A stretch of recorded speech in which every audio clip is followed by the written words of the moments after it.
ছোটো ছেলের ভাত দেওয়া হয়ে গেছে, এবার ভাতটা দিয়ে আসবো। বড়া ভাজা দিচ্ছি আর ডিম সেদ্ধ আছে। এতদিন সকালে ভাত খাবে না ভাত খাবে না বলতো, ভাত খাবো না ভাত খাবো না, আমাকে বারণ করেছে ভাত খেতে। আমার ছোটো ছেলে আর কি হেলদি না, আমি বলতাম ভাত খা, এখন যেহেতু বলেছে জিম থেকে ভাত খেতে, এখন ভাত খাবে বলো, এখন সকালবেলা ঘি দিয়ে ভাত খাবে, তাই ভাত দিয়ে দিচ্ছি। এদিকে বড়া ভাজা হয়ে গেছে, আলু দিয়ে বড়া করেছি, আলু দিয়ে মটর ডাল দিয়ে বড়া করেছি। একটু ভাজা দিয়ে দিই, ভাজা দিয়ে ঘি দিয়ে এখন সকালে ভাতটা খেয়ে নেবে। চলো দিয়ে আসি ভাতটা, চল বাবা। হ্যাঁ ভাত, ঘিটা নিয়ে নে, আমি পয়সা দিচ্ছি, বড়া ভাজা দিচ্ছি।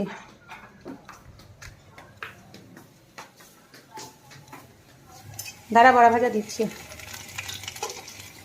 বড়া হয়ে গেছে, লাল লাল বড়া, ঝাল ঝাল, ভালোই হয়েছে মনে হচ্ছে। চলো ওকে দিয়ে আসি, আগে টেস্ট করুক।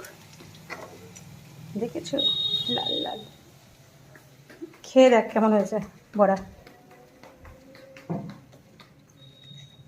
খেয়ে দেখ। দেবো এখানে, কেমন হয়েছে জানাবি, ঠিক আছে?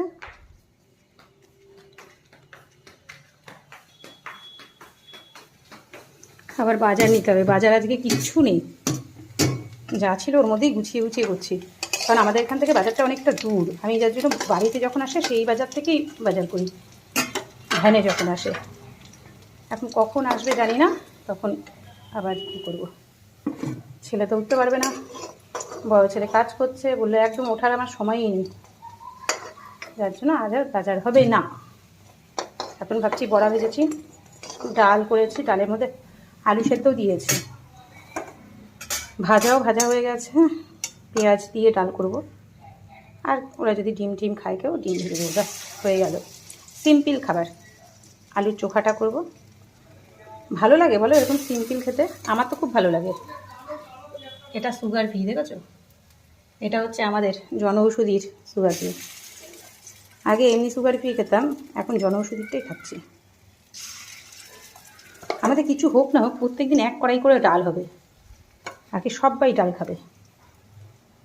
এরা ডাল খেতে খুব ভালোবাসে। আমার বড় প্রত্যেক দিন ডাল সেদ্ধ, প্রত্যেক দিন ডাল সেদ্ধ। আর কি বলবো,